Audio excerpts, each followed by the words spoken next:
жинайды. И кассадағы қыз болады, бір қыз болады. Не үшін қыз именно? Ерасыл? Ну, типа қыздар ответственный болады, так? Біз кассаға дегендей. А чё, не балдар ответственный болмай ма не? Балдар түсіп кете ма? Жоқ, одай емес. Сен Қыздар привлекательный болады. енді бля біздің неміз халал ғой неміз Халал ғой, братан, енді сезім дейтін, енді харам нәрсе емес қой дейтін.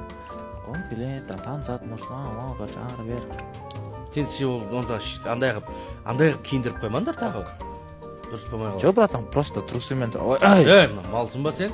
Ұят болады. Короче, сөйтіп төртеуміз кухняға кіріп кетеміз ғой, короче, біреу тамақ істейді, біреу донер істейді, біреу анау мынау, короче, сушняк, короче, бөлініп аламыз ғой өзіміз. Қалай былай кол? Кеттік. Брат, ассалаумалейкум. Братан, у нас сегодня ютубқа выпуск қой.